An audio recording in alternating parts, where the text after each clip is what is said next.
Hi everybody, and welcome to another book reading. Welcome to our book club. As you know, this is what we're reading at the moment.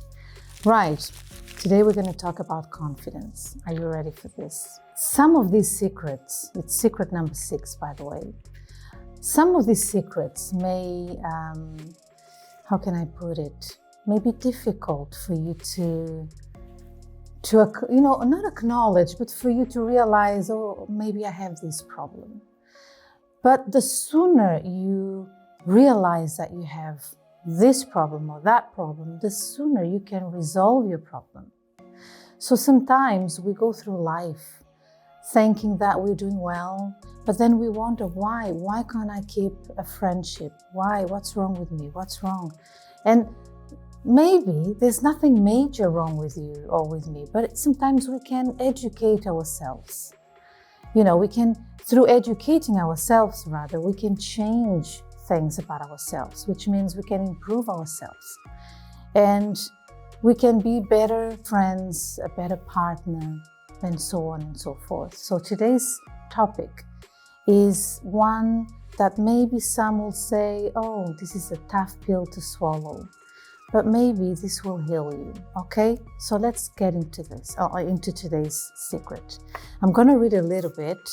Hopefully I'll not be tempted to read everything, but we will discuss this in more detail afterwards. So it says, so you are dating and your whole life revolves around this relationship. You no longer call your friends or even try to fit them in your schedule, because all that matters in your world is this relationship. You practically stop living your life because everything is about him. Remember, this can also be about her. If you are a boy watching us, this also can apply to you, okay? You are only dating, but you give yourself in such a way that you become needy, insecure, and many times clingy. So let me talk about this first.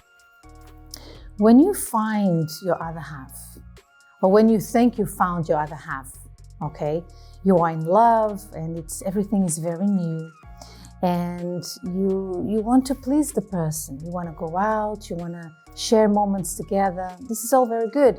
However, some people, they exaggerate.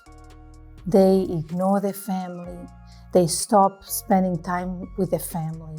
They stop calling their friends. They stop having a normal social life. And how is this bad for you? First of all, we're talking about dating, not marriage. When you're married, it's different. Sure, you still have your friends. You still have your social life. You go to work, you go to the gym, you do what you need to do. Life goes on. But you are married, so that person is a huge part of your life because now you are one. But when you are dating, you are not yet one. Dating means that you're getting to know someone. So if you give yourself too much to that person, it's as if I give my heart in someone else's hand. Whatever that person will do with my heart will affect me directly. So you are giving too much power to that person that you don't even know. So you give yourself, we spoke about intimacy, you give yourself way too much. And because you are now isolated from your family, let's say isolated, and we have different cases here. We have the case where the girl naturally detaches herself from everybody and she's completely obsessed with the boy. So that's her boyfriend. This is my life now. Anyone who may give her any advice is seen as, oh, you are jealous. You don't want me to be happy. When in fact, this is not a healthy relationship. Remember, you are dating. You should still have your social life. When I say social life, I don't mean clubbing. I don't mean dating other people. I mean having a family, spending time with your family, spending time with a responsibility in the church. So let's talk about priorities actually. You are a Christian and you are dating. So what are your priorities? First is God, above all. Then you, self-care, the things you need to do for yourself, your life. And then your family. And then your relationship. Obviously, if you are married, things will change, but God is always there, top priority. All right, so remember, if you don't have God as your top priority, you stop going to the church, you stop attending the services, your relationship with God is interrupted because your eyes are on this new person, then you will lack guidance and you will make mistakes because now you are walking on your own. Okay, so look how unhealthy this is. So you are dating. Yes, you have time to go out, to talk on the phone, send a message here and there, but you are not obsessing over the person because then you also make yourself vulnerable. What if that person has bad intentions with you? What if that person is involved in things that you have no idea he's involved in, like drugs, dodgy businesses? So slowly, you are isolating yourself. There's two options here that I can think of. The girl who does that and the boy who sees that she's so insecure and so needy. Oh, this is an easy one. So he will slowly convince you to let go of all your friends, everybody, so that whatever happens there, nobody will ever know. So there will be room for abuse. There will be room for addictions or anything else, only God knows. Do you understand? So it's not safe. You see, the Word of God teaches us everything we need so that we can be safe and happy. So I hope you really take this into consideration, all right? When you are very clingy, you lose all your beauty. You know, how many girls give themselves away? And I'm going to talk about sex again. They give themselves away. Sometimes the boy asks for a proof. Prove to me that you love me. When someone says to you, oh, you need to prove your love for me. So you have to do this, you have to do that, blah, blah, blah. I mean, the tendency is for many girls to think, no, this happens to other people, but not to me. I will never be taken advantage of because he loves me, right? Well, the thing is that you've become so dependent on this person. You've left your family behind. You have stopped all contact with your friends who know you very well. They would quickly point out to you, listen, you are behaving differently. This relationship is toxic, is not good for you. Look at this. You don't come to church anymore. You started doing these things. Look, even the way you dress has changed. What's going on? Do you understand? But now that you are far away, you don't have that protection. Okay? So you have to be careful. And also, going back to losing your beauty, insecurity is a very ugly thing. Sleeping with your boyfriend will never make him love you forever or be faithful to you forever. Do you know why? Because this is very easily available anywhere these days. Back in the day, where you had to wait for marriage, and for your boyfriend to see the shape of your legs, it would have to be what? After marriage, you know what I mean? The shape of your legs from the knee upwards. You know what I mean? Now, everything is very out there. So it loses the value. It loses. So this thing of you surrendering everything to another human being whom you don't know, who hasn't yet proven his love for you by waiting for marriage, for example, or respecting that you have a family, that he will not be putting pressure on you for you to be away from your family, away from your friends, and stop all your life because of him. So that person loves you because he still wants you to be you, to live your life. But if he's pushing you in such a way that it's isolating you, that's a bad sign, okay? But let's talk about the other side, where the girl is the one who does that, who, stays away from everybody and all that. This shows that you are very insecure. And sooner or later, the sparkle will disappear. And he will say to you, like they usually say, oh, it's not about you. It's just me, there's other things I need to focus on. I'm not ready for dating. But the truth is, he had enough of you because you are so clingy.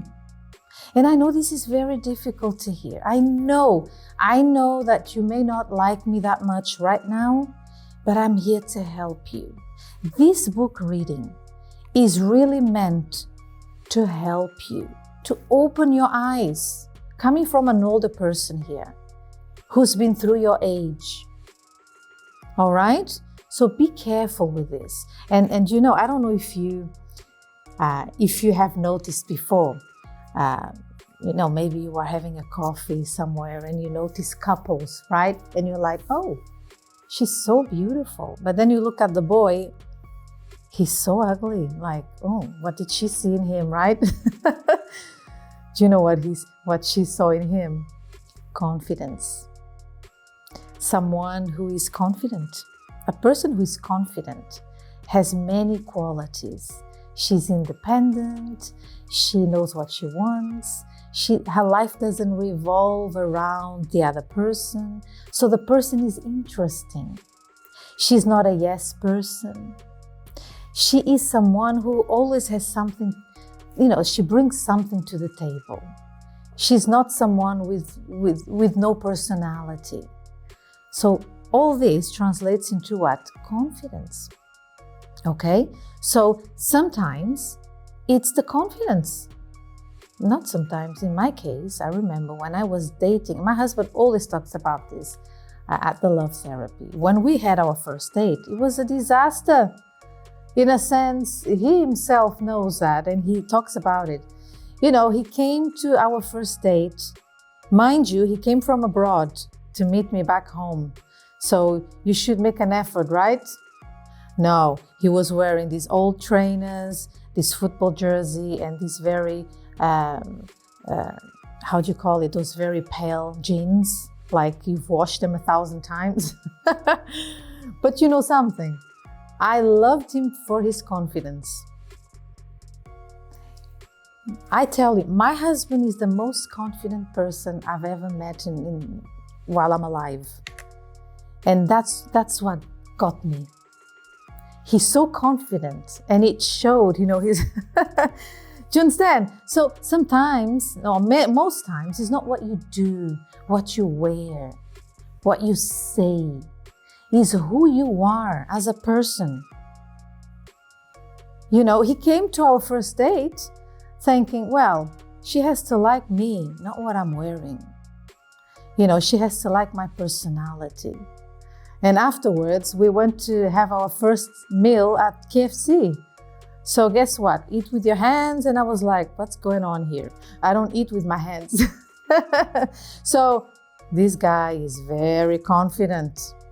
All these things seem to be a recipe for disaster, but it worked the other way around. Do you understand? So I want you to think about this. Your priorities. How are you serving God? Nothing and nobody deserves your attention more than God, first and foremost. Everything else comes afterwards. And if you are dating, your relationship is the last thing. Because first, you don't miss your services in the church. You are still active in a group in the church because you are serving God. Then you take care of yourself. You do what you need to do. You sleep properly. You don't stay on your phone until 2, 3 a.m. chatting with your boyfriend now. because you need your sleep. You're going to college the next day, or you're going to work. So you look after yourself. There are boundaries. And the person who you are dating, seeing this, he's learning because of your behavior. But if he sees that you are very easy to be, easily led, very clingy, he will sooner than later, lose all the respect he has for you. Okay? And obviously the love. You know what I mean by this? Inverted commas, the love he has for you. All right? So there's more we could be reading, but I would like you to read this at home. And let's go to the task of today. It says, the best way to change this scenario is to get busy. Your life must go on. Keep caring for your friends and family. Find time to dedicate yourself to godly things. Join the evangelization group or another group in the church. Get active. This will help your relationship with God, your boyfriend, and even your self-esteem. If you are not in a relationship at this moment, then now you know how to behave when this time comes. All right? Listen, this is so important. I know I say this about every episode, right? But this, if I had which I didn't think about this, but if I were to go around and interviewing men about this topic, you would be shocked about what they have to say. If they are really honest, like brutally honest, they will say, yes, clingy girls, no thank you. Maybe for fun, maybe, but marriage material, like to build a life together, no. Because needy, insecurity. Always remember this. A person, a human being, is a person. You can never put a burden on someone that she cannot carry. What do I mean by this? Many women, and I'm also talking about married ones here now, their husbands is their sunshine, is everything. If anything, God forbid, anything happens to that human being, their life is over. And that cannot happen, not with us godly people. Do you understand? We can never be so attached to a person that if anything happens to the person, my life is over. I die along with the person. Sure, will I suffer if the person passes away? Absolutely. Obviously. We've shared a life together, or you've dated for a while. But if you are not insecure, it means you get your strength from God above all. He's your first, He's your number one. So anything that happens in your life, it will not destroy you because your safety lies with Him. Not with a person, not with a job, not with a friendship, but with Him. I hope this makes sense to you. Maybe one day we can talk about this a bit more. Who knows? Let's see what the book holds, okay? Join us again next week. Remember, if this has been helping you, feel free to leave your comments, or if you have any questions, you know how to get in touch with us. God bless you, and I'll see you soon. Bye-bye.